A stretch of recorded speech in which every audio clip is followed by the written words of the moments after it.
Pascom, or the Philippine Academic Society of Community Medicine, is now the Philippine Academic Society of Social and Community Medicine Incorporated. It is a SEC-registered, nonprofit academic medical organization in preventive, social, and community medicine education and an affiliate of the Association of Philippine Medical Colleges.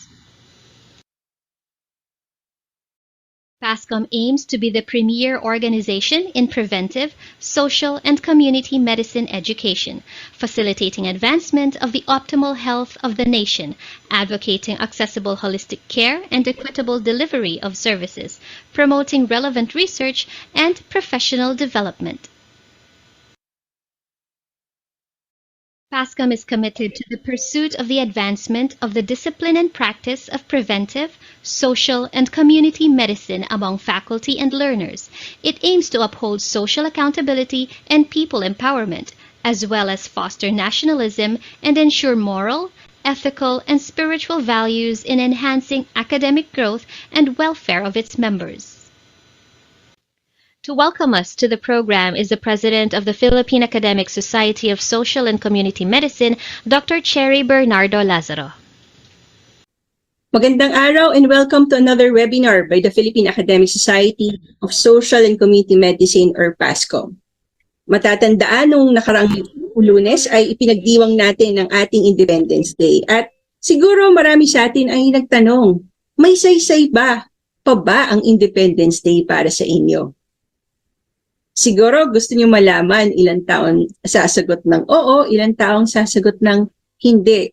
Ngunit sa ilan sa atin ay gusto pa nila mas malaman kung bakit nga ba oo or hindi. Siguro may kinalaman din to sa ginagawa nating mga research na may kinalaman sa ating mga komunidad.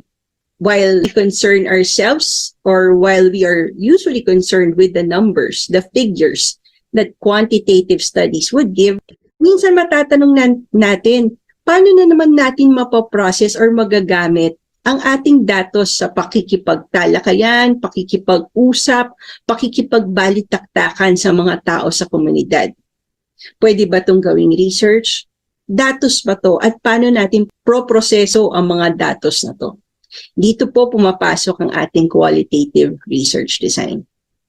At ito po ang topic sa araw na ito. Ang webinar na ito ay pinagmagatang Essential Concepts of Qualitative and Analysis for Medicine Research. Nais ko pong palamatan ahead ang ating sir na mas makikilala nyo pa.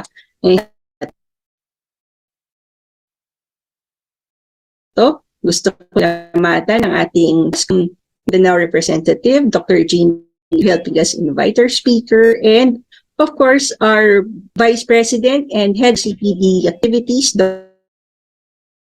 Nata, in this event. Sana po, marami tayong matutunan. Muli ako po si Dr. Cherry Bernardo Lazaro, ang inyong Pascom President na bumabati. Magandang araw at maligayang Pascom sa ating lahat.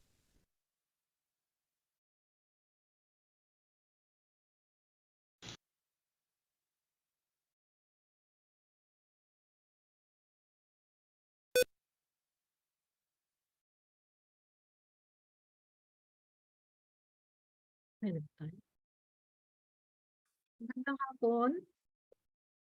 Magandang hapon po, Pascom. Thank you for this opportunity to introduce with pride our resource person for this afternoon. Dr. Rodolfo Mariano is an associate professor of the Davao Medical School Foundation Incorporated and has recently retired as full-time faculty member of College of Dentistry, which he served for 41 years.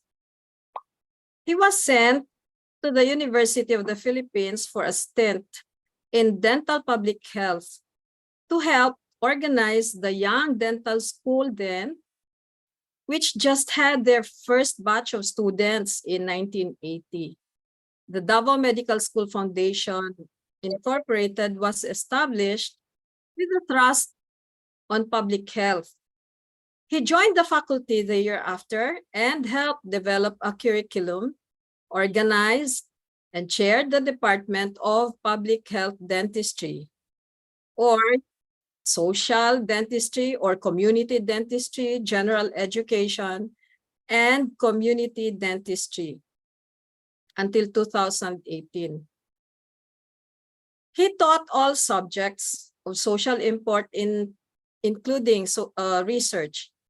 In 2000, he joined the Department of Community Medicine of the MSFI as faculty member, mentor, and research panelist.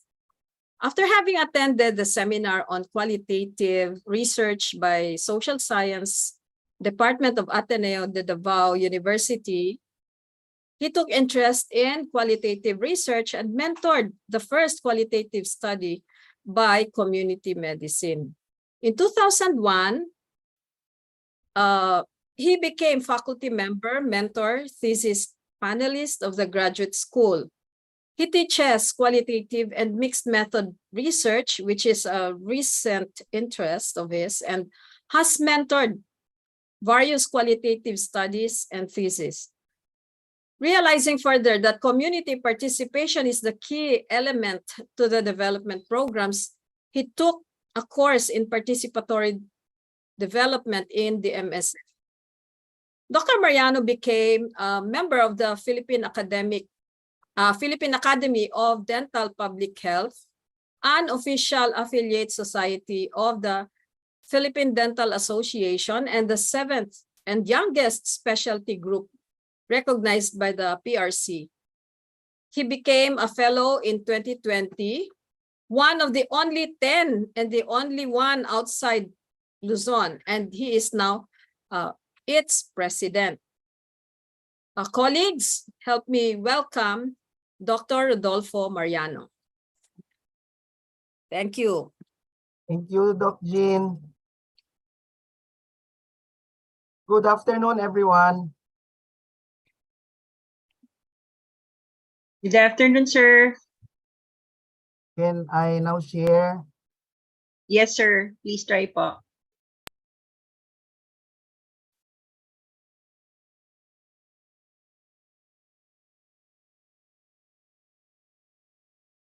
See now? Yes, we can see your screen na po. Can see Garfield. This is my favorite slide as an intro. Anyway, so the topic given to me was for essential concepts on qualitative data collection and analysis for community medicine research. Disclaimer lang po, hindi po ako expert. I may just be one step ahead of you. So I will just talk of experiences and learnings that I have had. Okay. I will go from a review para we can position ourselves before we go into data collection.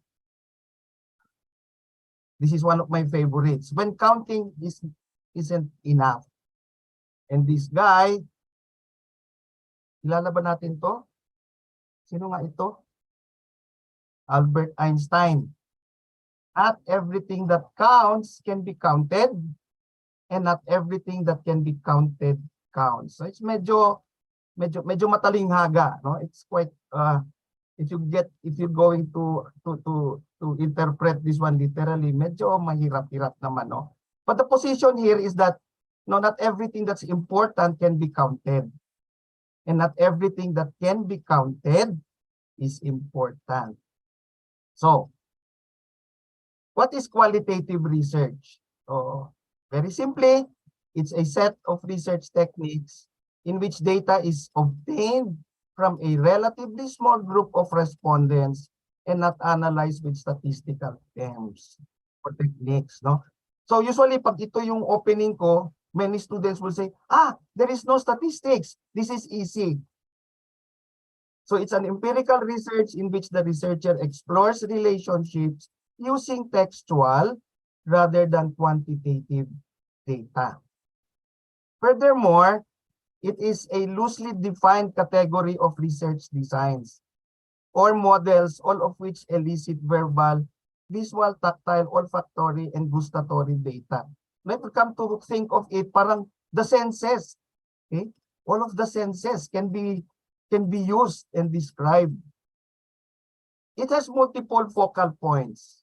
We can look at what people say, what people mean, need, or desire, what people do, and the culture with which people live.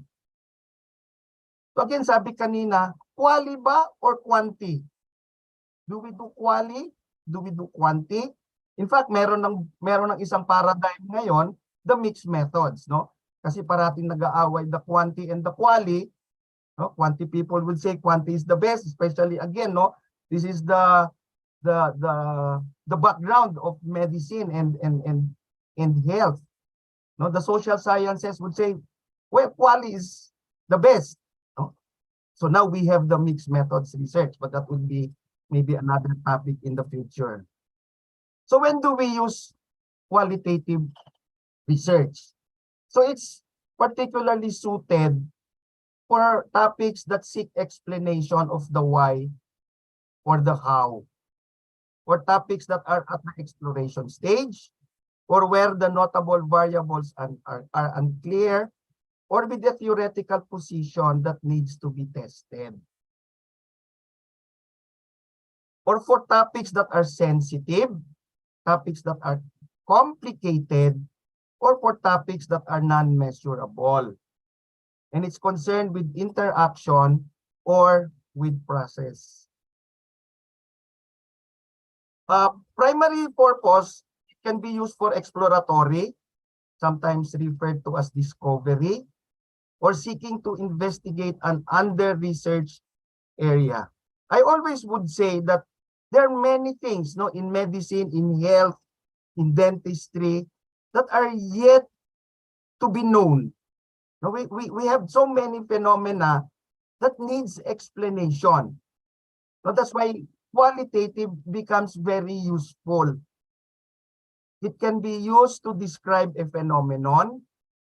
It can also be used to explain a phenomenon and addresses the question of the why.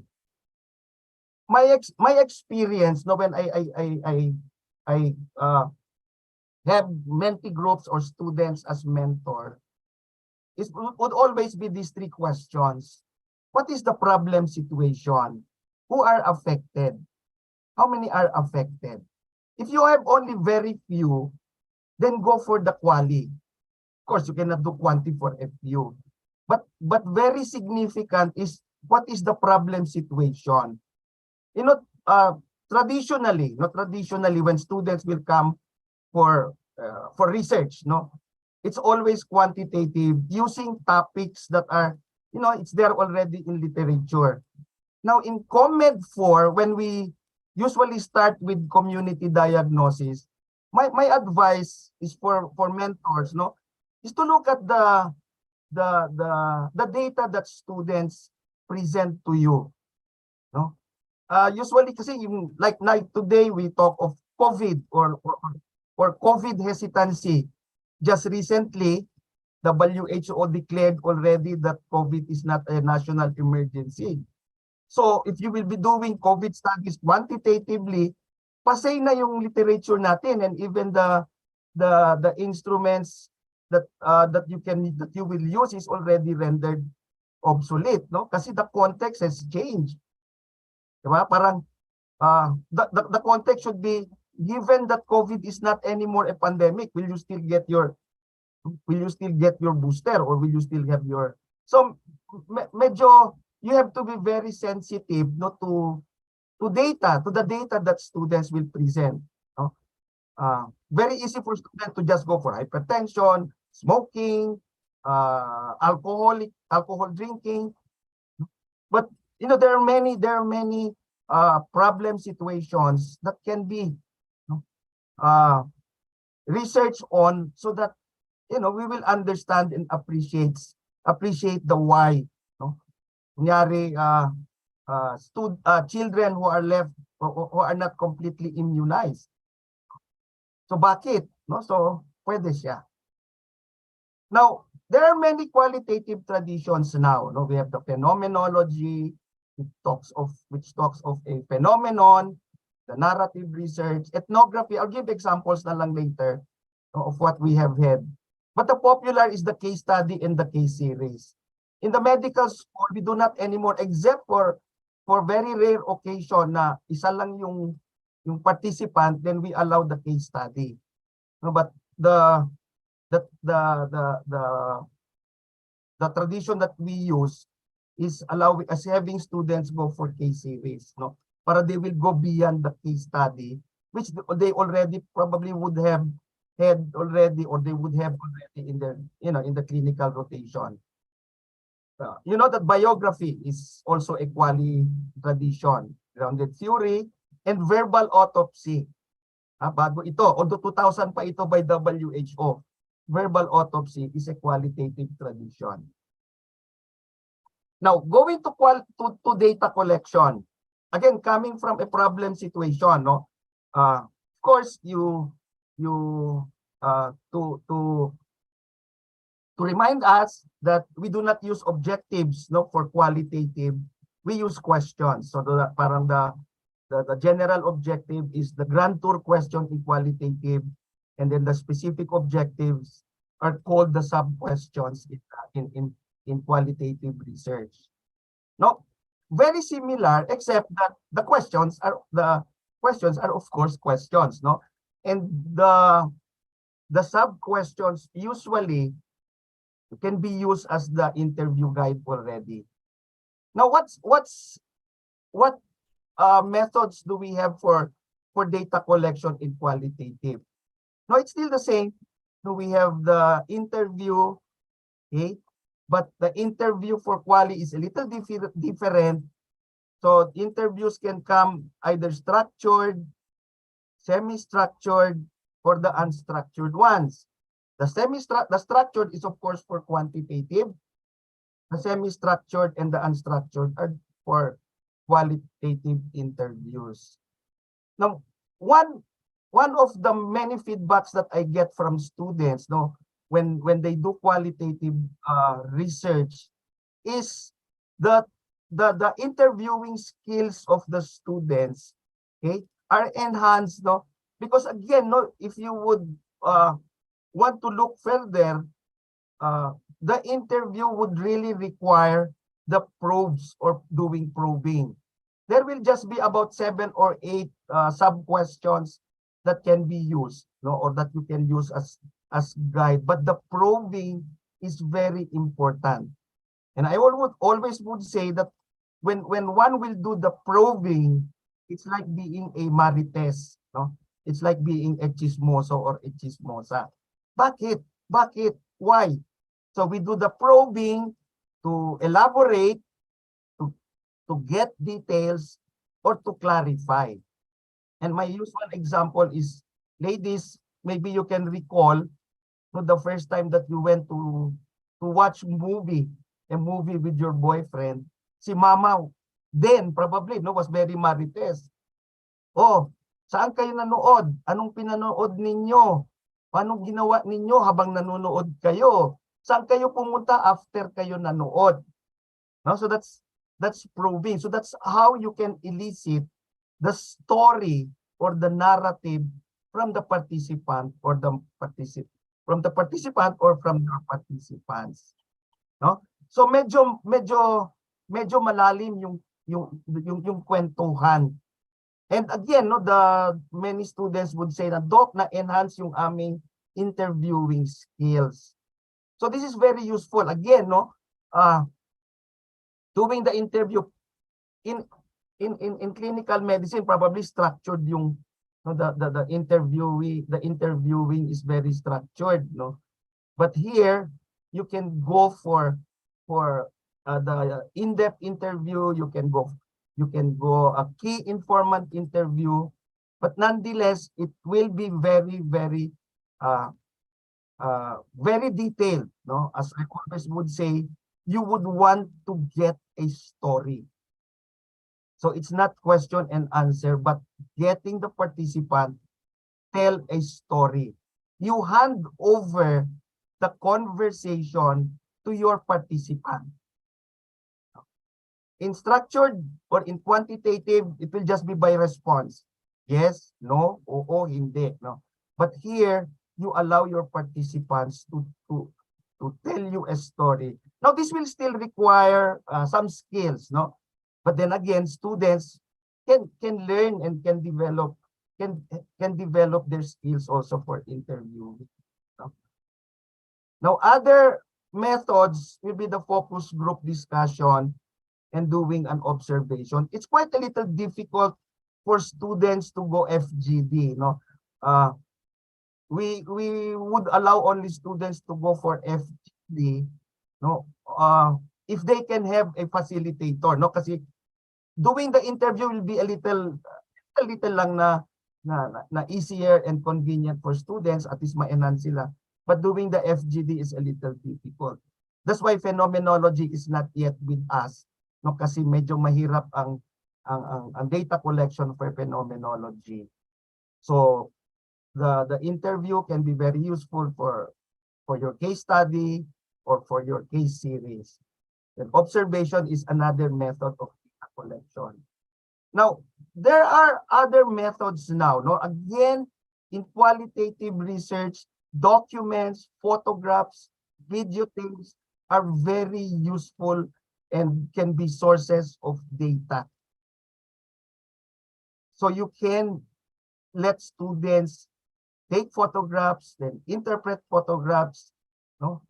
Have videos and then go for the analysis of what is there in the video. And then some emerging approaches and techniques now, because nga of pandemic, no? So we had the digital storytelling, we have digital ethnographic methods, okay? And the online in-depth interviews, online FGD, although it's a little difficult nga doing it online. No, but nonetheless, no, when data is collected, it is people's words. No? That is why it's very important when data collection is done, it's supposed to be in the comfort of people's homes.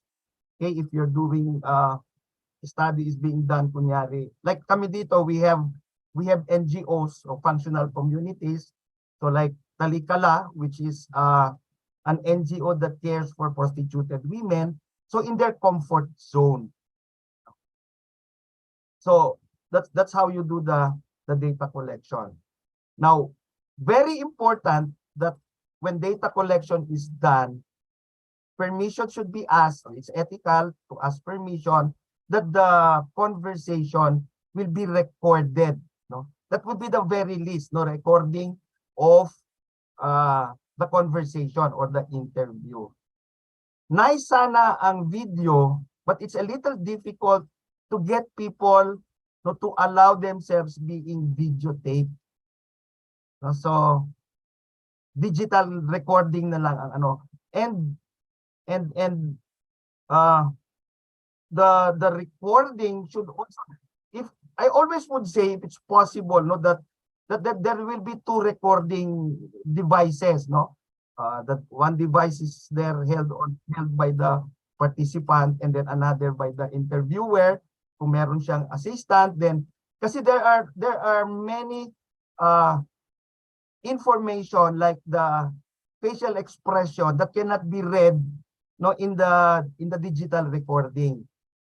So it's best that the interview will have a recorder with him or her, no, holding another video, an audio recorder, and then writing down notes, no, kasi the inflection of the eyes, facial expressions, the like, no, hindi siya makita. No, it cannot be made visible in the digital recording.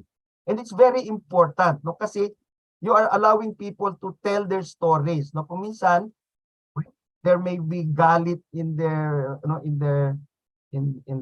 the way that they're telling you their story. That is why I always would say that while you're doing only a few, no, participants, by the way, in qualitative, we do not call them respondents anymore. We call them participants. No? So, it's difficult to write. No? That's essentially the drawback for qualitative. You study only a few, but writing is very difficult, no? Unlike quantitative, you have many, but there are many softwares already that can do the analysis quantitatively, no? So you have your statistical analysis, and the statistics will already tell the story. But here, the participant is telling the researcher a story, so the researcher must be able to tell the story, no? So that's the drawback. But then again, sa amin sa medical school, we allow the students to do this. No, at least they will get to do, no, qualitative research, and then probably in the future enhance their skill. Now, here is the part that's a little that I would like to further on. How do you present qualitative data? So presenting and processing, analyzing, summarizing, and presenting. I made a link. Are you seeing now is the procedure? Did it go to a link? What are you seeing now? Sir, slide that reads is the procedure Okay. for producing a written Okay. version. So that's transcribing, no? So it's a full script. Again, this is one of the part that is a little difficult. No, you try to bring the interview into a written version. Okay, so taking notes from the playback of the tape recorded, no, the tape recorded interview, okay, or the discussion to the paper. Now, here's some points, no, that good quality transcribing is not simply transferring words from the tape to the page. When people are in conversation, only a small proportion of the message is communicated in the actual words used. So tone and inflection are good indicators of a whole range of feelings and meanings. That's why I said earlier that if one can have a recorder, no, to look at the because if you're the interviewer, baka hindi mo makita. So when transcribing, consideration should also be given to how feelings and meanings can be communicated on paper by using punctuation marks, techniques such as uppercase lettering, underlining, and emboldening. Example is this. Okay, diba? Like when you're angry, sa text, it's all caps, no, with many exclamation, no, points, no. So this is where the interviewer must be a little bit of a writer. No, but it does not mean that if you're not a writer, you cannot do qualitative research.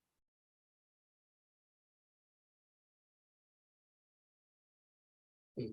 So how do you analyze? So coming from the data that has been transcribed from the tape recorder to the paper, you now analyze your data. Now, there is a software called In Vivo.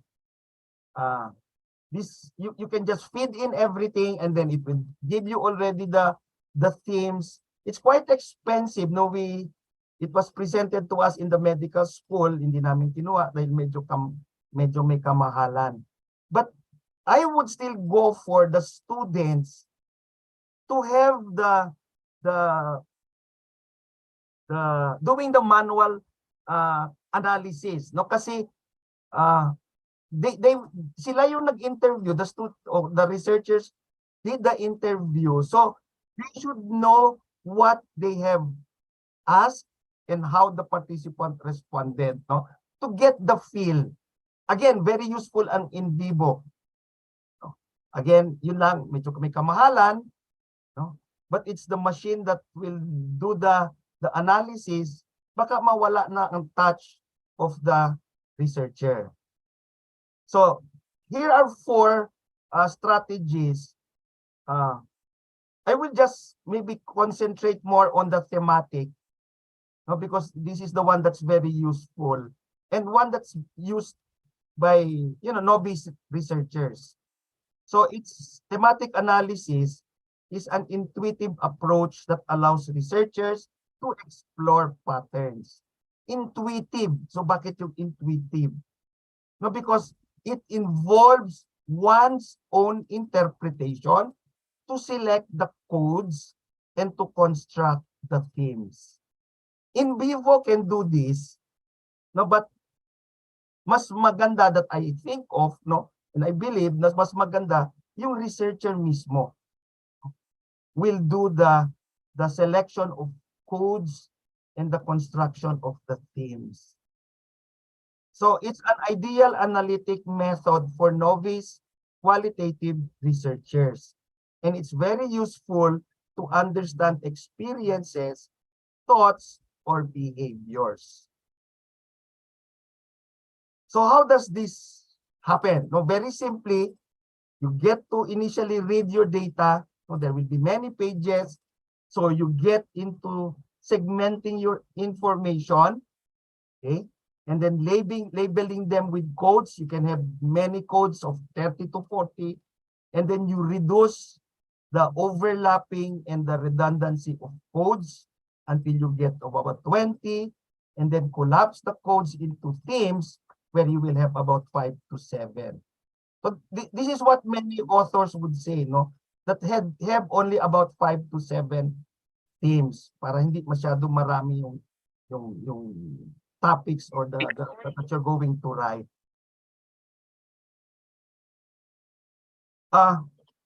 Dr. Hapos talks of this as looking for the plurality of answers or responses, but not the numbers. It's the plurality. So that's what will make your themes. No? Gaano kadami yung nagsabi, nag-respond. But you do not talk of the numbers. No? The numbers will come later for another method. Now, content analysis determines the presence of certain words or concepts within texts or sets of text. It quantifies and analyzes the presence, meanings, and relationships of such words and concepts, and then making inferences about the messages. Okay? So content analysis looks at the number. Now you would wonder, bakit may numbers? This is qualitative. No, there's such a thing that what we call qualitative statistics. There's no significance of the numbers, but it's just telling like 5 of the 8 mothers said that, or 2 of the participants. So yun lang yung numbers doon. Again, it's called qualitative statistics. There is no quantitative meaning, no, to all of the numbers that is written in qualitative research. Sinasabi lang dito yung ilan ang may sabi.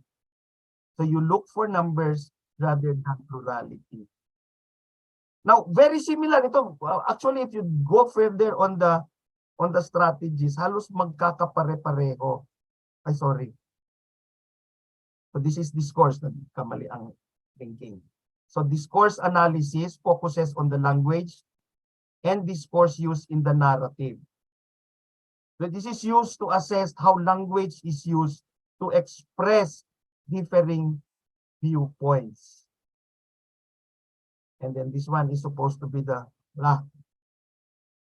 sorry. Nagloko na ang link. So narrative analysis looks at how people tell the story. When the participants talks of kunyari an experience, you look at how this is very similar also to thematic. Kaya lang in narrative analysis, you look at a single individual. Thematic analysis is very useful if you have if you're doing a case series. No, when you do a case series, you'll have many participants. In the medical school, we allow the case series of about 2 or 3 participants. No, they all will have a story to tell, and then you look at themes. Okay. Now, how are data summarized? So the basic process of analyzing qualitative data is similar also as quantitative, no? You label or you code every item of information so that differences and similarities between all the different items are recognized.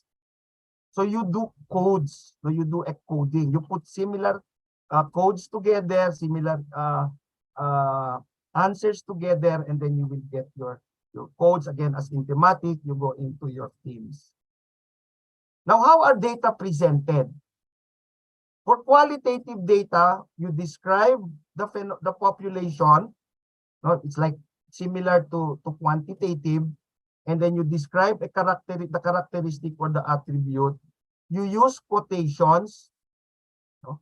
Very useful. The quotation is very useful in qualitative.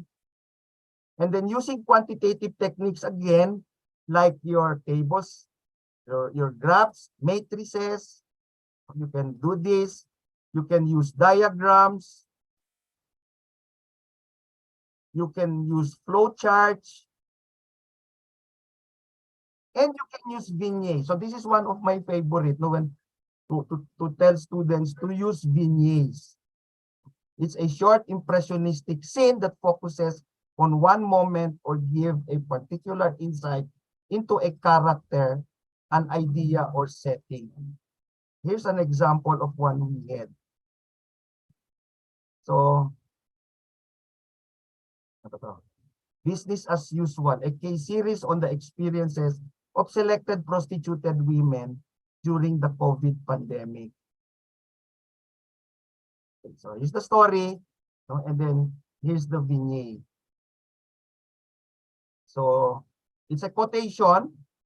Okay, it's in Bisaya and translated, I'm not scared anymore, money is needed. So very nice to see, no, that you will have also vignettes, no, statements that are very significant, no, that you can write in the manuscript.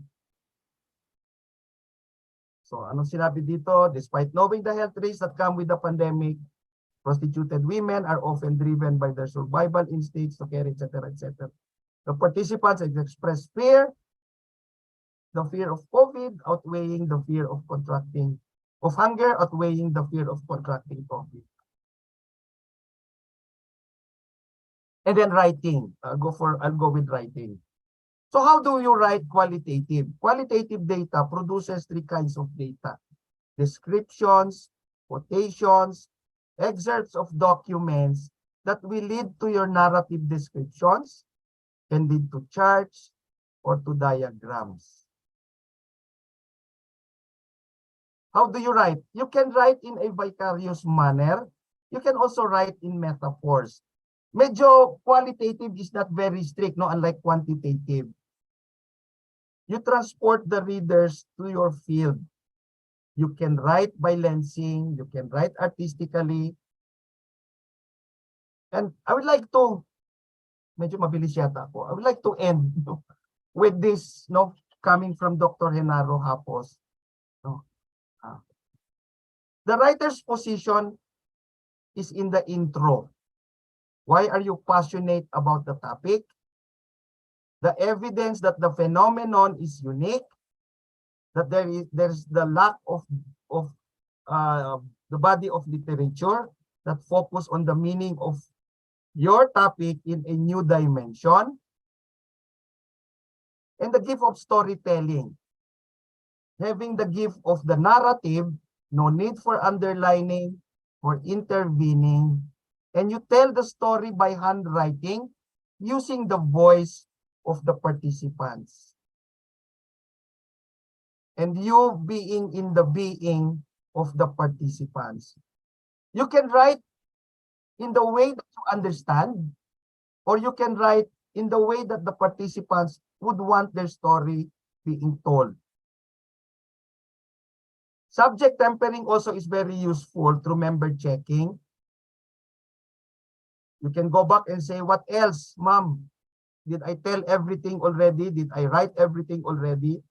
So the goal of qualitative research is to increase the shared experience between the interviewer and the interviewee. So you ask the participant or participants, what else would they want to be known that was not written? And you can interview experts to validate. You can infuse the views of practitioners, experts, and scholars. No? And in qualitative, you write qualitative both in substance and in form. And you write also in mutuality. You can write your feelings. You can write yourself. Here are examples of what we had no, in the medical school. This was the very first quali study that we had. No, this was during the phenomenon of the Japayuki na era natin.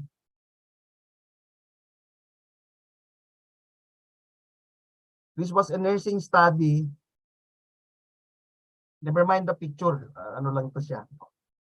I forgot to get the authors. This was a study on an abused child who went into prostitution. This was a nursing study on a pregnant teenager. This was a COMED study. And we also have so this was the very first qualitative study done by our Indian our students, no? And then ito very ito for HIV positive, no?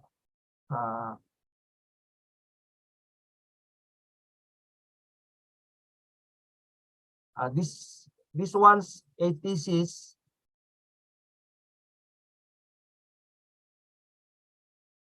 Thesis din ito. And then this is COMED. You know, when the students were presenting, they were crying already. So simple studies written very simply. Kung depende sa researcher if they can write good. See, even the household burning, no, pwedeng ginawan na ito ng quali.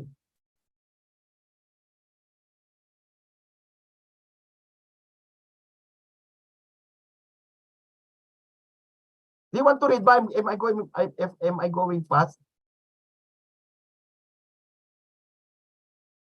And then this one is ethnography, no, done done in the College of Dentistry. The matigsalogs kasi have teeth that are blackened, no? So they initially started with the black teeth, no? Literature does not tell us so much of why the teeth are black, no? And then when they were in the site already, they further saw that the teeth were cut into half the length of the crown. Sayang lang, no, kasi the tribe did not allow, no, for a video to be taken. It would have been nice sana kung nakuna nila ng video when the procedure was done. So this is ethnography. Although this came before naging very strict na ang NCIP on studies done on indigenous people. No, medyo mabusisi na ngayon ang ethics, no, when you study indigenous people, no. Ang dami akong nakastambay na topic sana for a study at mahirap na pasukan it's difficult to get ethics approval from the National Commission for Indigenous People. So there is more to research that meets the eyes. There is the whole truth, the half truth, the half lie, and the whole truth. A wise doctor once wrote, ganyan ba kayo? That nobody can read except the pharmacist, no? Ang interpretation ko nito, thank you for your time. Maraming salamat po. And these are my references. Before I will end, no, maybe allow me to invite you to my inauguration on June 22. So we have two topics, no, magandang topics ito, data science in healthcare by Dr. David and Dr. Silva on the science policy interface. Baka interesado po kayo. By the way, challenge ito to Pascom. Dental public health is already a specialty.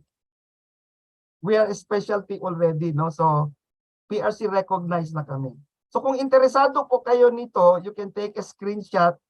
This is our registration na form, where you can get to the form. And mura lang po, 750 lang ang online. Okay? So naging mabilis ba ako? So thank you very much for your time. Maraming salamat po. Mayong hapon. Thank you so much po, Dr. Mariano. So, okay lang, Doc, kahit medyo mabilis, pero meron naman po tayong oras. So, Baka sa definitely, discussion na lang. we are expecting questions from our participants this afternoon.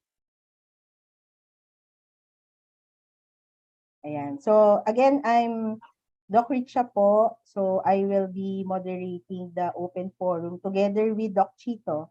Doc Chito, join me. Thank you, sir. That was an very good discussion. So we were talking a while ago. We were talking a while ago bago tayo nag-start. Sabi ko, ang dami ko ring questions which were answered by the discussion. Pero marami pa rin. That was really very interesting.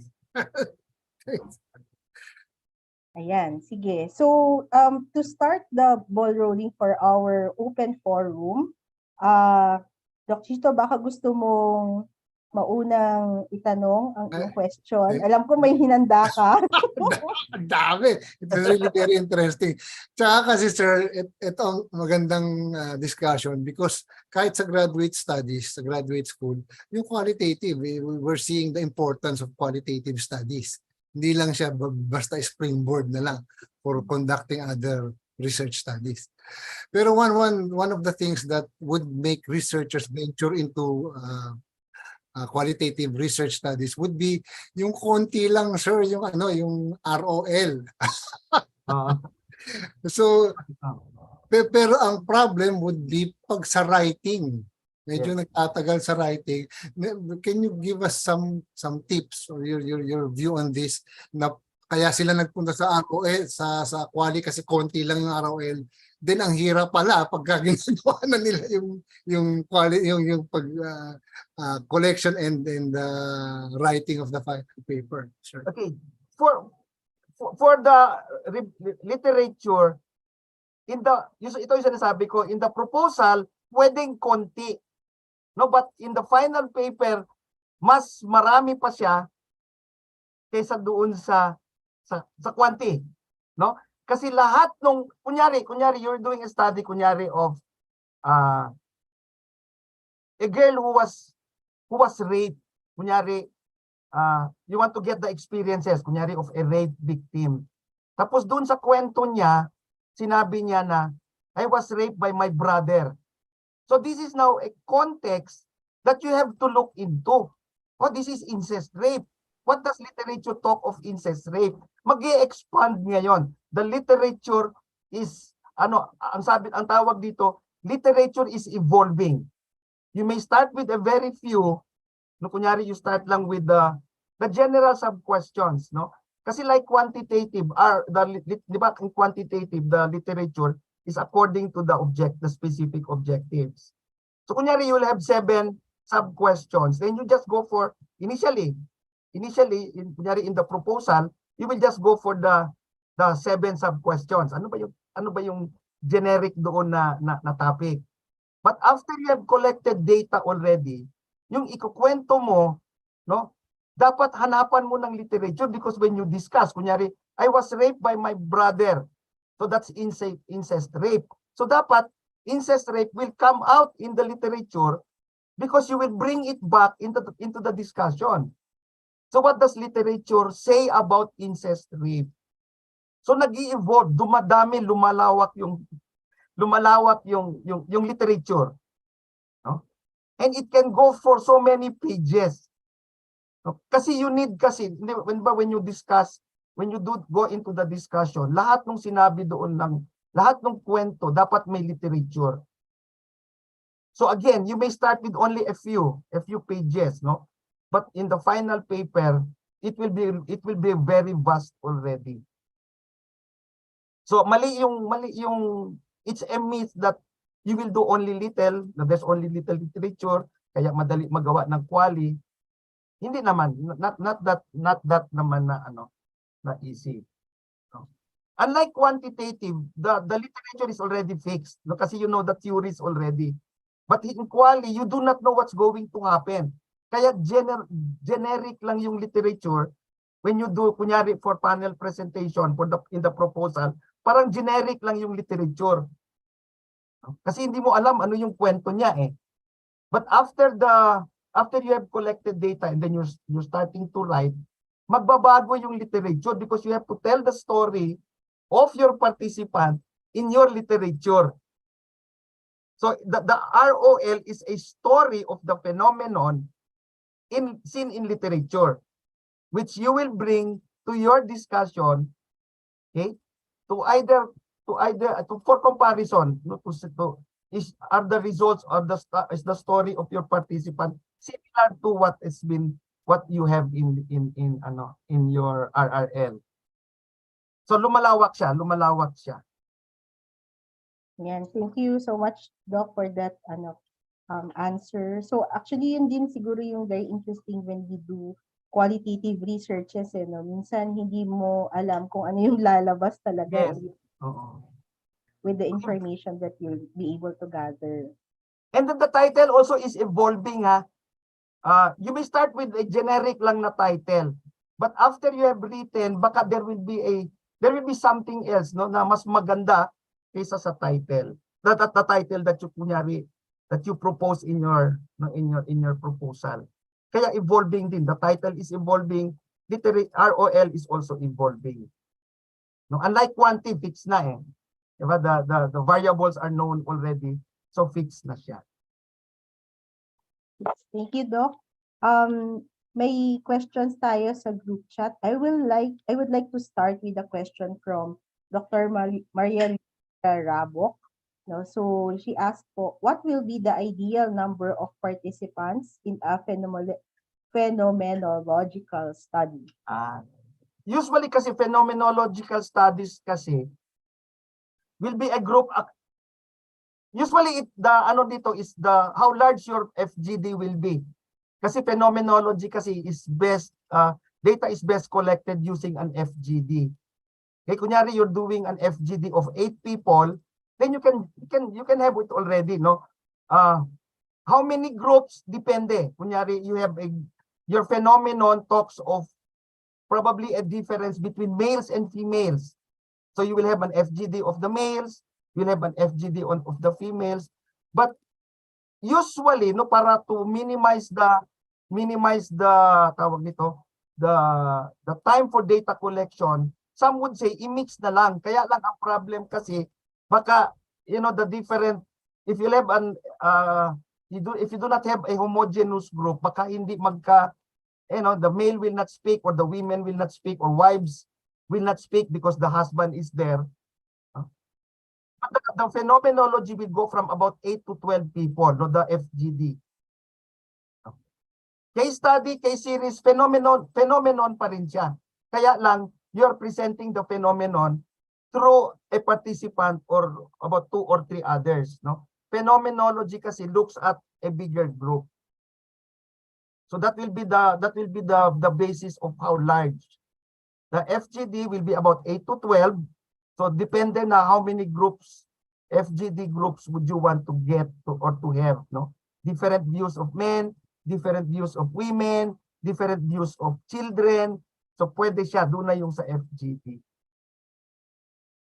Sir, meron ba tayong rough idea kung how many participants kung national or if you're going to present internationally, kung ilang participants yung binibigay, would they require or recommend?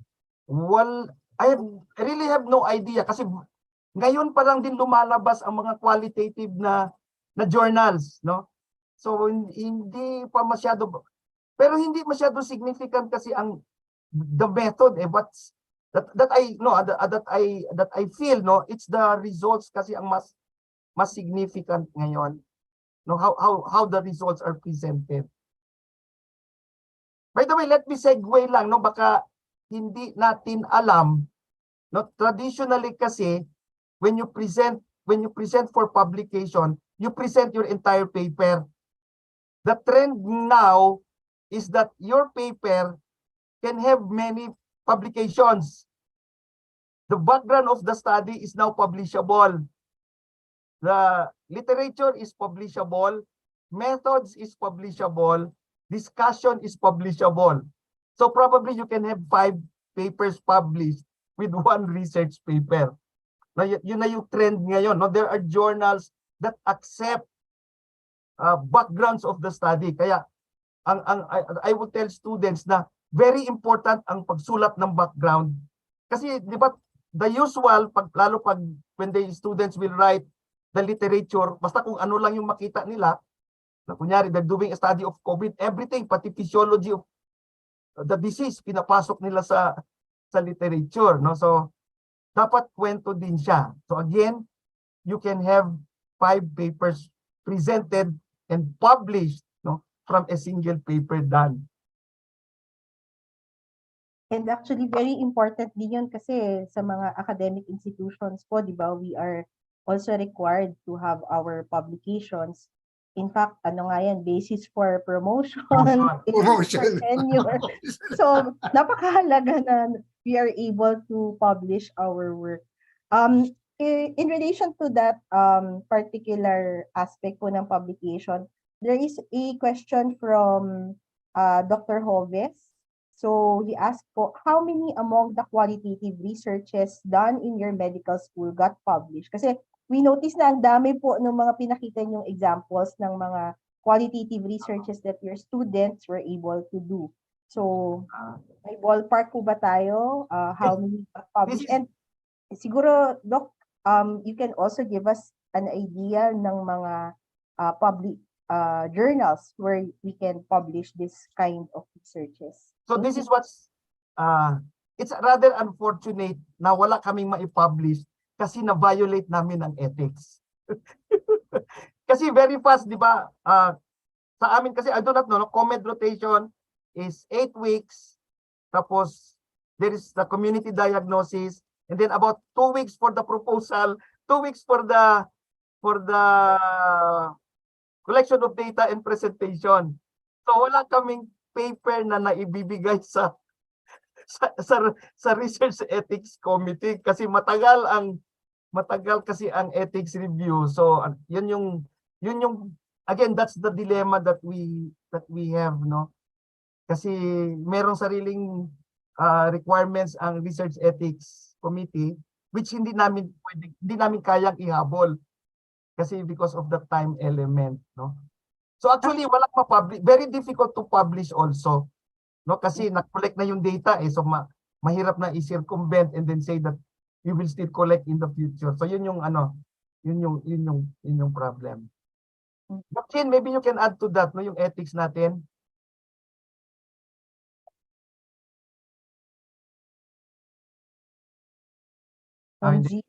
We can later na siguro. add to that po.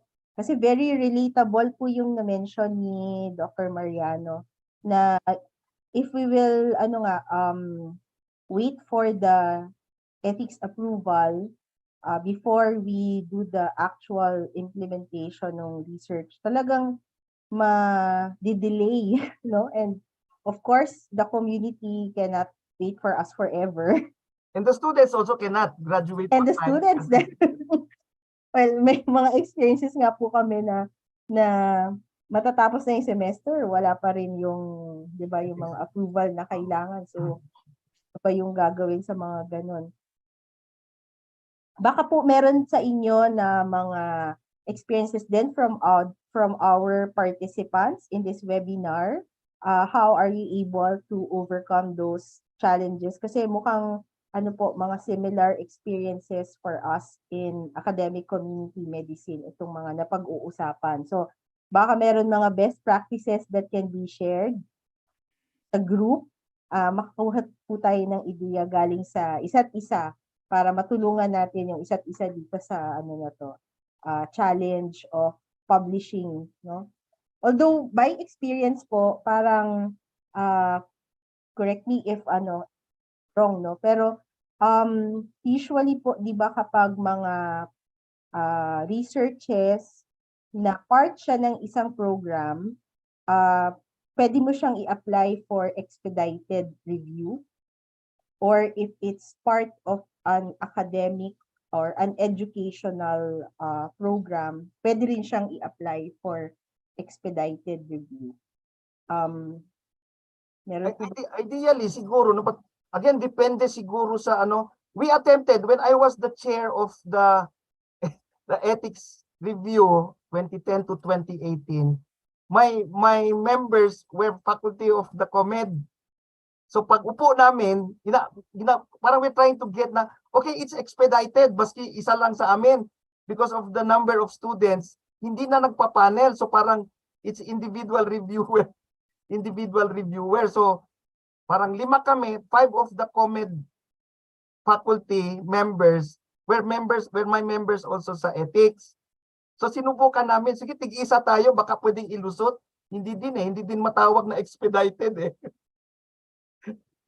really takes time po, no, for us to Hindi siya malusot. We were thinking na baka one can sit and then give ethics approval. Hindi din eh.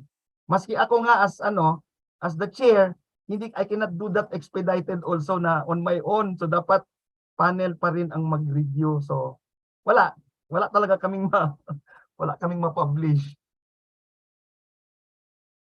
Sir, meron pang isang ano dito. Sabi niya, thank you for the discussion from Dr. Gabuyo. Thank you for the discussion. This is the question. Aside from in vivo, what other software apps can you recommend for qualitative data analysis? Thank you. Sir, and in relation to that, kasi marami na lumabas na apps, di ba? Since you mentioned a while ago na maganda pa rin yung manual ginagawa ng students, meron ba kayong marirecommend na to make it easier? Mga tips para naman dumali yung pag-analyze natin. Thank you, sir. Ang alam ko yung in vivo lang kasi yun yung popular kasi, and I think there's an agency that sells in vivo in the Philippines. No, so I'm not aware of others sa internet. Marami mang sinasabi, pero ang alam ko lang na that's being sold here is in vivo. Yun pa rin ang pinakamadali, pero expensive man siya. The last time na nag-offer sa amin, pre-COVID time pa yon, parang nasa mga 500,000 ang annual. No? So parang mahal naman. Parang budget na sa research yun. The students na lang, let the researchers do na lang, the manual na lang. At least mas may, yun lang, medyo matagal, but, mas ma-feel niya yung kanyang na itanong at narinig niya, mas ma-feel niya. Sir, do you have tips? Meron ba kayong tips? So, talagang kailangan, wala tayong magagawa, kailangan we have to do it as recommended. Kasi if your school can afford the in vivo, kasi di ba, like, I do not know how many of the schools also have turned it key ba yon, yung similarity na index na almost 1 million na rin, no? So if the school can afford the in vivo, pwede din, no? And then the manual can be validation na lang of what the in vivo did, no? Pero sa amin, it's the manual kasi hindi namin kayang, no?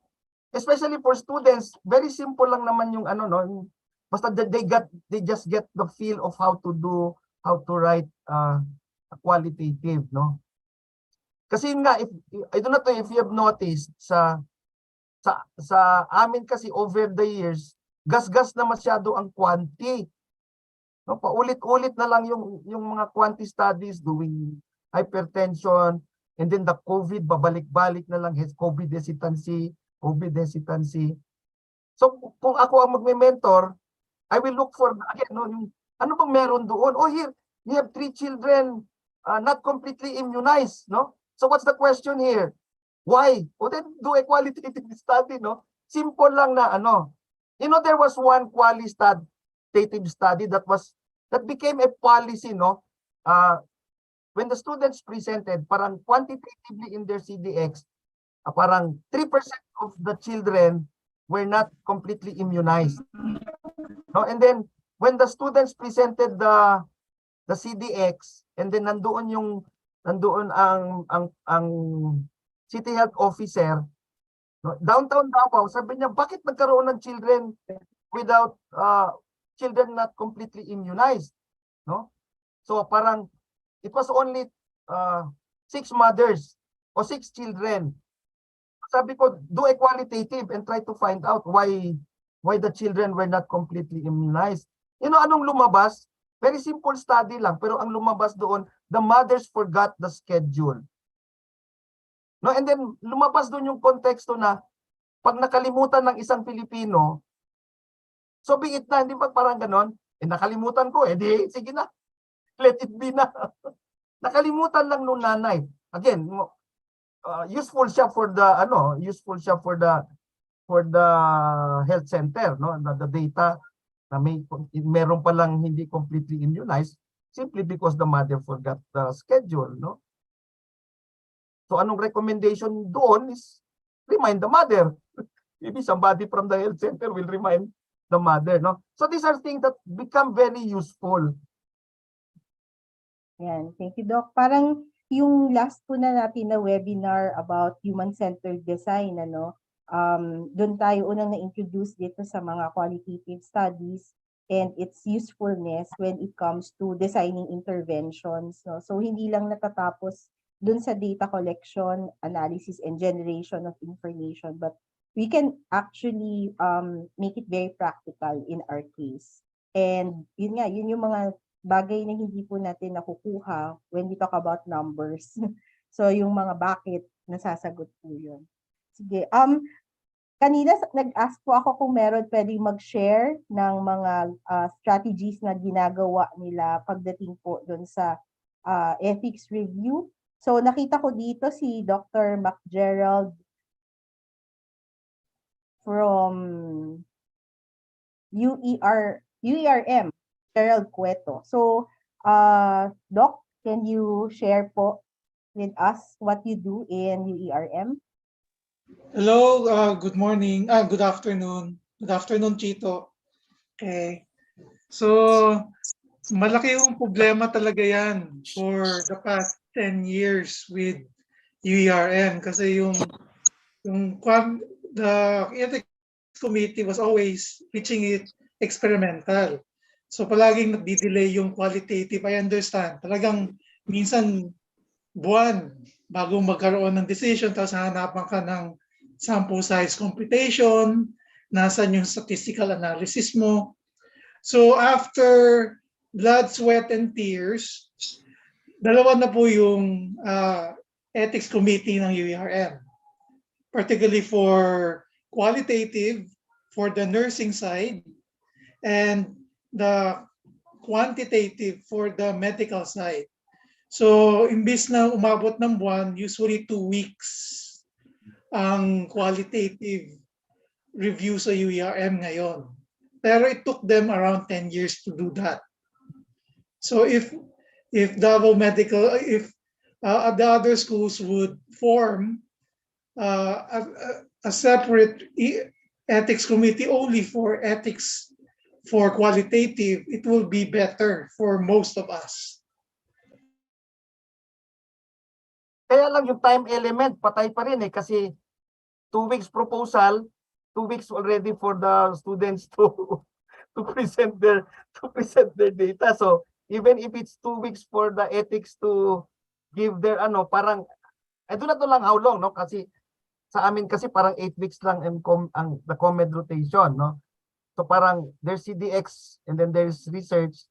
So after CDX of 2 weeks, so there's 2 weeks for proposal, And then after the proposal, data collection kaagad on the third week. And then present the results after the fourth week. And then end rotation. So parang there will not be time siguro talaga for unless I do not know how. Kasi sa amin kasi 1 month talaga ang the ethics committee that I know of now, kasi nawala naman ako sa ethics. During my time kasi may quali and may quanti na teams na. So if the paper is qualitative, then it's the quali people who will review.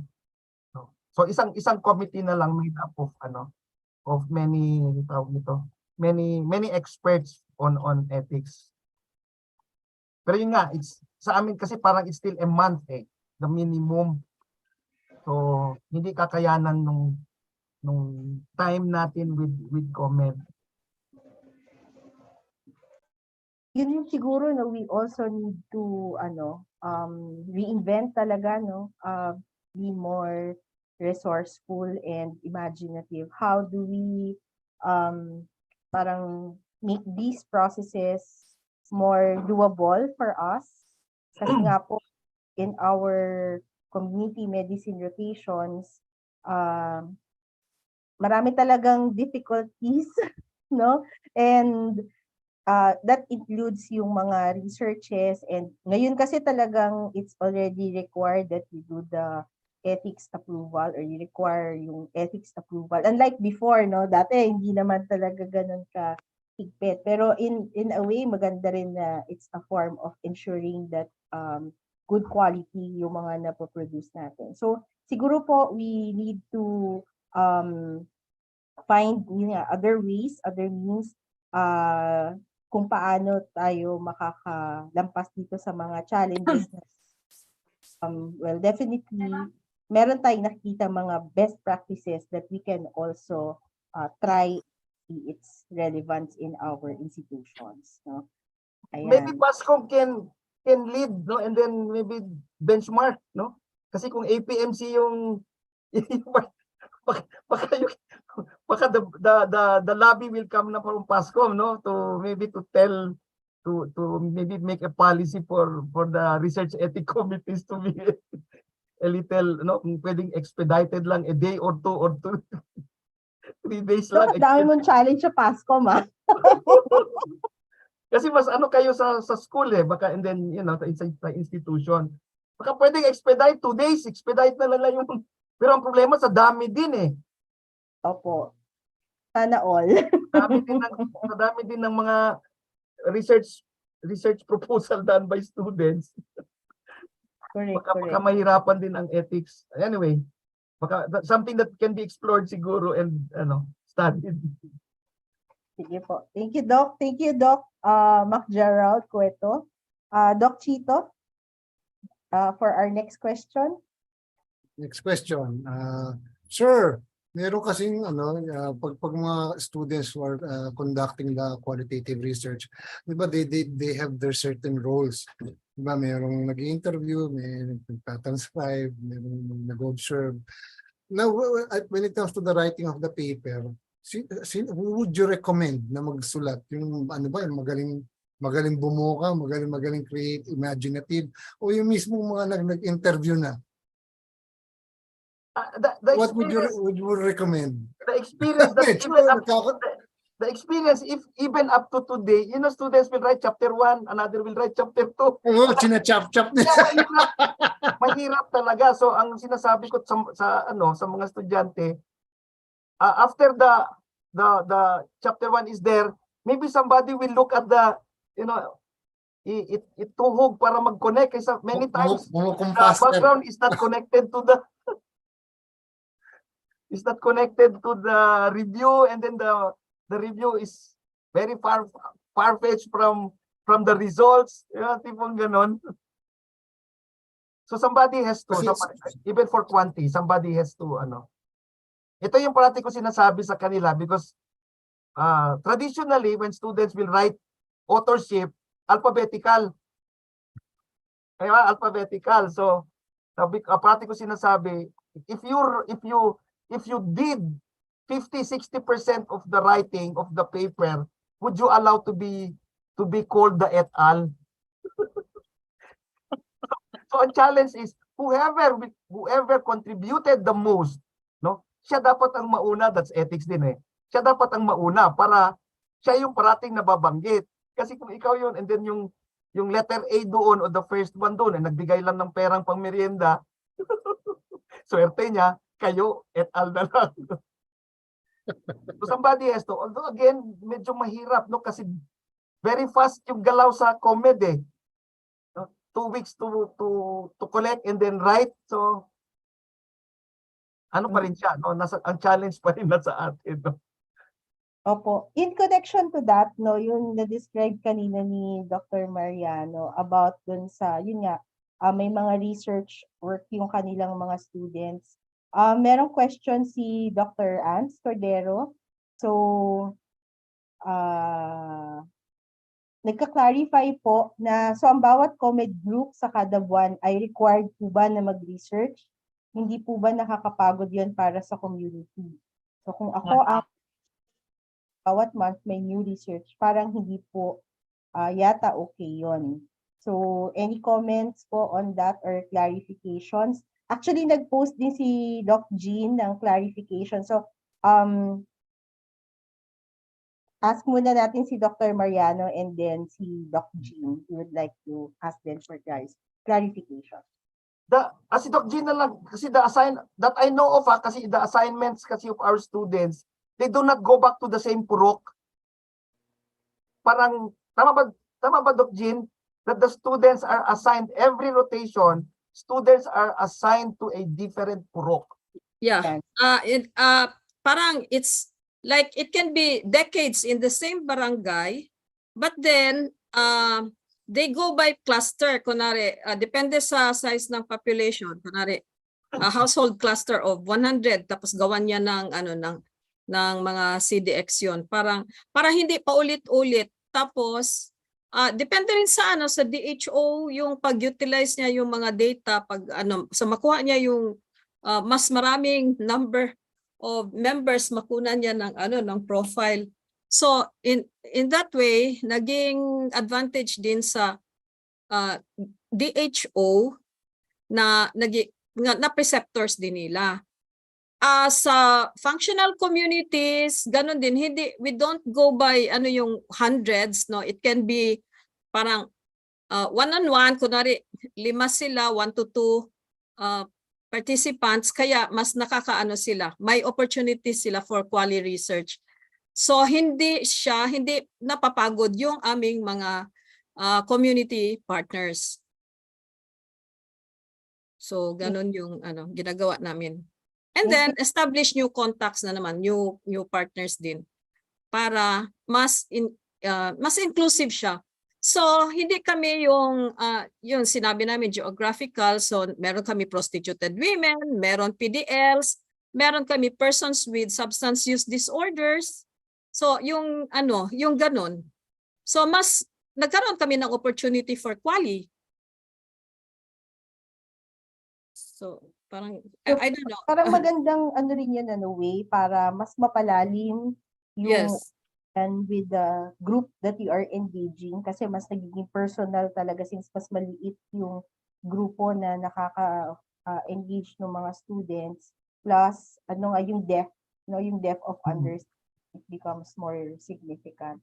Ayan, so yun po yung kanilang paglilinaw. Hindi naman pala sabay-sabay all together, just every month panibago. Definitely it will lead to community exhaustion po. Ganoon. No? So, thank you po sa paglilinaw, Doc Jean. Sige, madami pa tayong questions. So, continue na lang po. Si Doc Chito ulit. Doc Chi. Sir, isa pang question kasi supposedly, di ba, when you interview the respondent, titignan mo kung yung tinranscribe mo or talagang what the respondent would want to say. Ngayon, sir, kunyari you're done with the writing, tapos tatanungin mo nga siya kung gusto niyang ito yung what she really or he or she really meant. Ngayon, kunyari sinabi niya gano'n, tapos some other feelings or some other thoughts na mga bago ang binigay niyang input. Di ba we have saturation, di ba? Saturation of data. Kunyari meron yung respondent na nagbigay na bagong thought or parameter or feeling which we would want to probe on na baka hindi nasabi ng ibang respondents. Anong magandang gawin dito as far as the other respondents are concerned, sir? Do we interview them regarding this, or we do we interview other respondents? The tawag nito, the general na ano doon is kung siya lang one lang nagsabi no, put into context, will this be similar to the others kaya? Kunyari may sinabi siya na wala doon sa naunang nasabi. No? So look at the context. Ito din kaya yung meron doon sa iba? So pwedeng balikan. But otherwise, you write the story na lang according to that one who gave the participant who gave that input. Pero nice to check also sana. Kaya nga ito nga ang that even the data collection in Quali is also evolving kasi pag nagbalik ka for member checking, pwedeng magbago yung kwento eh. No? An example of this, the one that we had, no, yung Japayuki. So parang okay, study lang naman ito. So when they went for member checking, sabi niyang ganun, please do not write that I went to Japan. No? Kasi ang feeling niya, ma-identify siya. Although case study lang ito. So pagbalik, sabi ko, Dok, anong gawin namin? Ayaw na yung Japan. So go back to her, ask her, okay lang ba in a country in Asia? Although yung phenomenon na yun, Japayuki naman talaga. But yun yung respect for the for the privacy. I'm feeling na kasi baka. But then again, yung kunyari a case study or a case series na marami. Usually kasi ang case series kasi 2 to 3 naman lang. So madaling balikan. Ma'am, ano ba yung may sinabi kasi yung isa na ganito? Anong pananaw mo? So pwede pa rin mag-add to the can still add to the result. So, idudugtong ko na po yung isa pang tanong from Dr. What tips can you propose for the researcher and the task when formulating the questionnaire and gathering data? Come again, nag-choppy ako. Sorry. What tips can you propose for the researcher to be neutral and detached when formulating the questionnaire and gathering data? For Quali kasi, for Quali we use sub-questions, no? Again, instead of the specific objectives, we use sub-questions. Now, ito yung parati kong ini-stress. Questionnaire is a different method of data collection. Hindi pwedeng you use questionnaire with an interview kasi these are two different. So if it's the instrument for qualitative research is called an interview guide. And the interview guide basically comes from the sub-questions. The sub-questions are written in the third person. How do the participants perceive? Okay? What are their experiences? But when you convert that to the interview guide, it becomes already, what is your experience on this? So that will be just about 6 to 8 na sub-questions, but the probes, no, it's the probes that will make the story. So there is no structure actually except for the guide, your interview guide that comes from your sub-questions. Again, the sub-questions are written in the third person. How do the participants feel about? So parang ganun yung sulat. But when you go for your interview already, it becomes the guide and it's written already. How do you feel? Or what do you feel? What is your experience? So parang ganun na. Kaya very significant ang, you can prepare the probes. What else kaya can be, kung ito yung answer niya, ito kaya yung itanong ko. So pwedeng ganun. So I would always tell students, write muna the probes. But be very sensitive kasi baka your probes will not work with the response that's given. So dapat ano din, no? Mabilis din yung pag-iisip nung interviewer para kung ano yung ipoprove niya.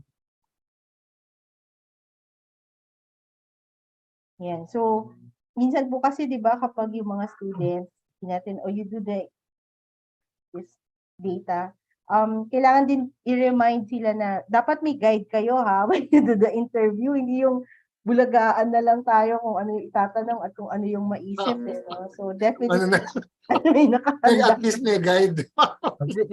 yung sub questions kasi yun ang basic na hinahanap mo eh.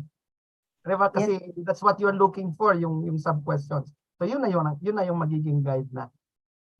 So having these guide questions prepared also helps us to be objective, no? Role as the data collector sa analysis and implementer ng research. Kaya nga, I always would tell students, be a Marites or be like Marites, no? Yung ano, bakit, kailan, so yun. Yan. Sige po. So, meron pang isang, a few more questions, although yung ibang questions kasi we hope to also cover or discuss during our next webinar. We have other webinars related to qualitative researches na upcoming. Pero since binuksan din natin po kanina yung sharing ng mga experiences with each other, yung mga iba-ibang academic institutions, kagaya po ng na-describe ni Doc Jean din kanina and ni Dr. Mariano, no? In your community rotation, so paano po ba na-involve ang partner community or barangay sa research na gustong gawin ng mga students? So, ang students lang po ba ang namimili, ang faculty po ba, o paano po ba ang nagiging role ng community pagdating doon? Doc Jean, ikaw na Jean. Basketball Hindi, community na. Kasi yung di ba yung after, di ba pinapa-prioritize natin sila ng, di ba may problem list sila, and then prioritization, ganon. And then once na napili nila yung yung priority problem nila, so yun yung that is what they will parang research about. Kasi di ba may health action plan sila. Tapos ngayon kung may parang nakikita silang gap, may gusto pa silang malaman, ganon. And there were times na talagang pinipili nila yung yung quality research, but it's the same problem na identify nila so that it will become consistent with the health action plan at na ini-implement din nila. So ganun yung yung paraan, hindi siya hiwalay doon sa yung yung ginagawa nila ng problem analysis. Yung ang na lang doon is whether depende kung ano yung problem, saka sila pumipili kung quali ba siya or quanti. But it is consistent with the prioritized problem. So they get to choose kasi kung teacher ang kung ang pipili, parang hindi na participatory yon, di ba? So doon pa rin sa kuan pa rin nila, sa community pa rin. Although there were times na kami yung nagsasuggest kung anong research o form of research ang maganda. So para po yung continuity talaga, no? And opo. Yes. Yun ang role talaga ng faculty na hindi hiwa-hiwalay, no, yung efforts, whether it's a actual implementation of a project or in this case na we are talking about research. Kailangan talaga yung continuity nandoon. Otherwise, magiging na dependent sa student, papalit-palit po yung students natin. So, faculty talaga yung important to provide that continuity and cohesiveness. Especially when the student will go for COVID again, hesitancy, for hypertension, for mga smoking, gano'n. So yun na yung faculty. What else do you have? No? Parang, what else do you have in your problem list? Yan. I I Opo. I I I I reviewed one, no? So the students went again into the COVID hesitancy. But somewhere in the list, no, meron naglabas doon na parang abortion of 3 women, no? Sabi ko, did you not see this? This is something very significant, no? Because if you go for COVID again, that's gas already. May mga tipong ganun, so pwedeng i-lead na lang ang student to some other problem. Yan. Thank you po, Doc. So, meron pa siguro one last question. Medyo naiwanan natin eh. Pero technical. So, usually daw po, gaano kahaba yung mga qualitative researches ng mga students? Meron ba tayong mga number of words? Na Wala na. Kasi ano na siya eh. My belief kasi, if that's how the student saw and understand us, wala. There's no limit to how they're going to write. No, baka that's how they understand lang, and then that's how they So hindi naman kami very strict na on. But again, very significant, no? That given for a short for a few pages, na ilalabas man nila yung mga kwento. And for me, that's already very significant and meaningful, no? Na nailabas nila yung kwento. Okay, Doc. There's one pala I read kanina, sample size. Qualitative po, walang sample size. If there's only one person with a very unique phenomenon na exhibiting a phenomenon, that's a case study already. So wala pong sample size for qualitative. Because you cannot make generalization. Again, I would like to stress this, no? You cannot make a generalization of your results in quali. Kasi the results are only for those whom you studied. Hindi siya pwedeng i-generalize to the bigger population. So walang sample size. So, sir, may comment, may ano tayo dito. Maraming salamat po from Dr. Eleanor. Indeed, qualitative research in medicine and health needs a lot more focus and attention. Ako po, totoo po yan. Maganda po yung concept. Dati I used to wear this to look smart, pero ngayon kailangan ko na, forgive me. Maganda po yung concept na maganda po yung concept ng getting into ng kwento and the hugot and not just the numbers. I hope there will be a greater appreciation of qualitative research in healthcare, because it really does bring out the good interviewer that is a basic skill of the doctor, especially of the family and community physician. I hope there will be more capacity building activities such as this. Thank you po. As far as... By the way, mixed methods na rin ang trend ngayon, no?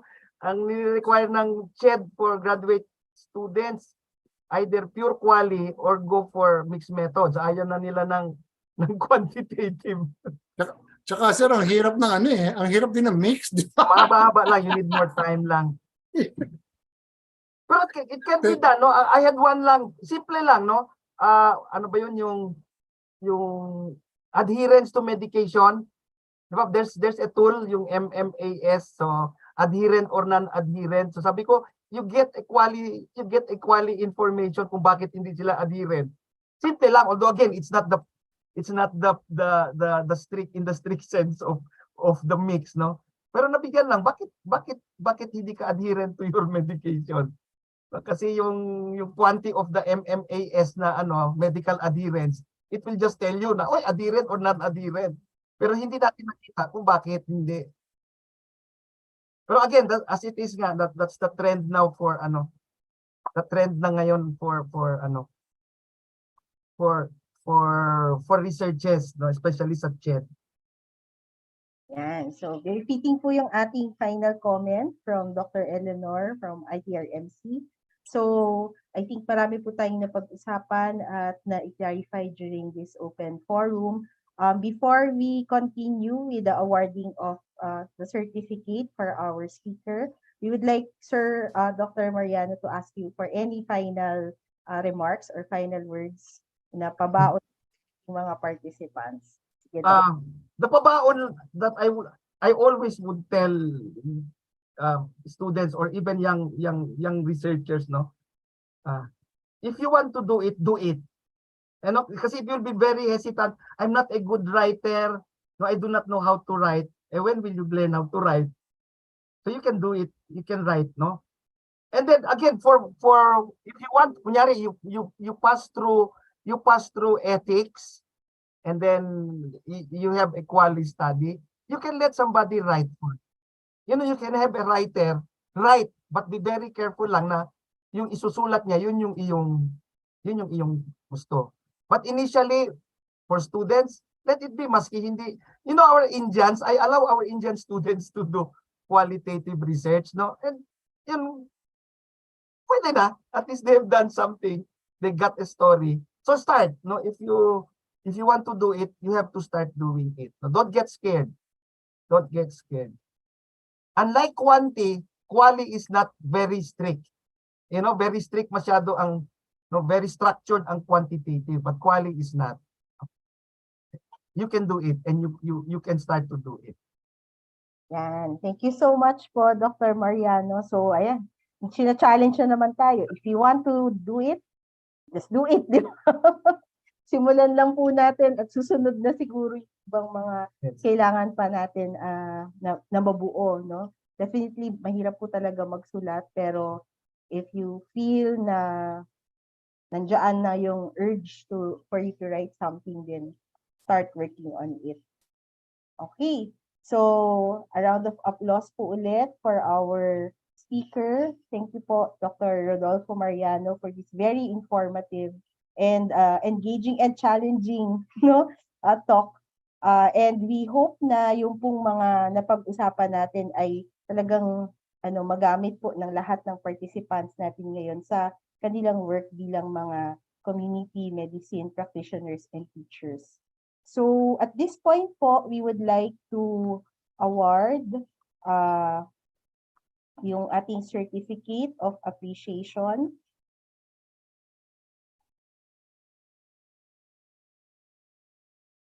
Okay. So on behalf of the Philippine Academic Society of Social and Community Medicine, Pascom, we award this certificate of appreciation to Dr. Rodolfo Mariano II for his valuable contribution as speaker on the talk on essential concepts on qualitative data collection and analysis for community medicine research during the online learning activity held today, June 17, 1:30 to 3:30 p.m. via Zoom meeting. Signed, our President, Maria Rosario Bernardo Lazaro, and yours truly, Vice President, Head and CPD, Head of the CPD Committee of Pascom. So thank you again, Dr. Mariano, and we hope we can invite you also in our future activities in Pascom. Wait, is Dr. Lazaro here? Yes po. Cherry. Yes. Oh, we were talking with Doc Jin ba? Baka we can collaborate. Yes, of course, sir. Academy of we're Dental open to Public Health collaborate. with you. DMSF po ba, sir? PADPH, Philippine Academy of Dental Public Health. Kasi basically the core kasi are faculty members. Yes, sir. Sir, you're also talking to the expert in ITE yan, si Richa. So, tama-tama. So, yung association nyo. Of course, sir, we're willing to, Pascom is willing to collaborate with you. Just get in touch. Sir, we'll get your contact details. Ay, sir, siguro before you end, just in case our audience would like to contact you, you'll just post your email address po sa ating chat. Sure. Okay. I will send it to si Jin siguro can send na lang siguro. Okay. Thank you, sir. Richa, take it back away. Thanks. Maraming salamat din po pala, sir, ulit. Salamat. Yes, thank you very much. So, bago po tayo magkaroon ng closing remarks, pwede po ba natin i-request ang ating mga participants to have our photo taken? Yan, we are 89. Hindi ko alam kung ilan ang nanonood sa YouTube.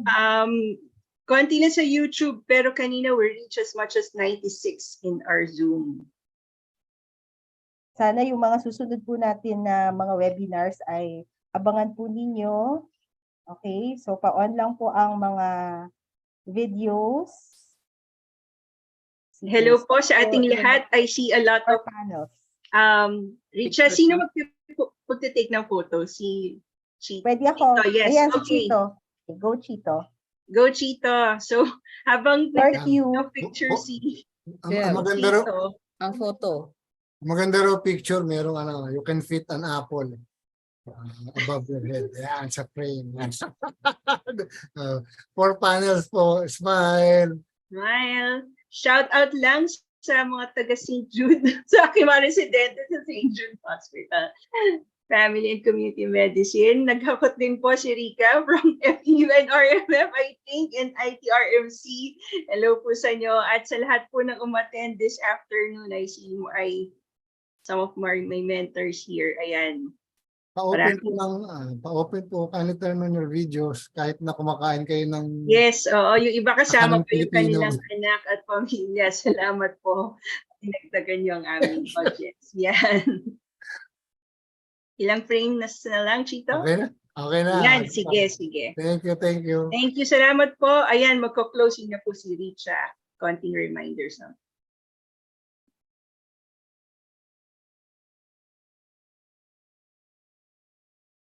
Okay. So, hindi na po natin patatagalin ang ating event this afternoon. Some reminders lang po for everyone about our upcoming activities in Pascom. So, this coming July 11 to 14, very soon, we will have this na organized po with APMC. So it's entitled Towards Integration of Primary Healthcare and Universal Healthcare in Teaching Clinical Specialties. So we are offering this CPD for IM, Pedia, OB-GYN, surgery, teachers, and also other interested faculty. So kahit sino naman po, this is an offering na nakasunod nung ginawa natin last year nung how do we integrate UHC and PHC in our academic curriculum. So, merong registration fee pero kayang-kaya po natin 500. So, ito po ay webinar. No? So, we hope to see you sa July 11. And then on July 15, that's our target schedule for the Pascom election of new officers. So, for those active members of Pascom, please expect information on how we will be. And then August 1, that's our target also para ma-open na po yung Pascom membership application for 2023 to 2024. So may iba-iba rin tayong mga types of membership. So pwede niyo pong what will be applicable for you. And lastly po, on August, so ang nakapila na application of community researches. And as mentioned last time, we also we will also be organizing another topic on COPAR, Community Organizing Participatory Action Research. And finally, our annual conference will be this October 2023, and we are planning this to be hybrid. So yung ibang mga araw po will be webinar, tapos yung culminating activity will be face-to-face. So marami pa po kailangan ihandang logistics, pero we are very much excited to meet you all in person. No? So for other concerns and details, you can email us at pascomphil@gmail.com. Okay, so yun lang po ang ating mga announcements. And again, thank you so much for attending this webinar. At sana po ay huwag kayong magsasawa na mag-attend. Especially kasi ito yung mga bagay na hindi natin masyadong napag-uusapan pero very important in our work as community doctors and community medicine practitioners.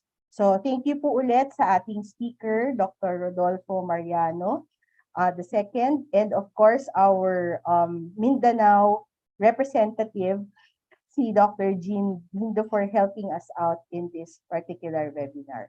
So I hope na maging maayos po ang weekend ninyong lahat at maging maayos din po ang closing ng academic calendar for all institutions. So thank you very much everyone, and we will see you again sa susunod po nating webinar. Thank you. Bye-bye. Bye-bye. Salamat po ulit. Ato. Happy Father's Day sa mga tatay na nandito. Thank you.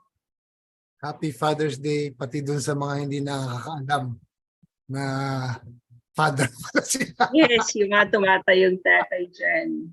Happy Father's Day po. Okay, so salamat po. You can exit the Zoom. Richa, you can also end the Zoom. To the officers, we'll just meet. Ika-close lang to ni Rika para ma-close din si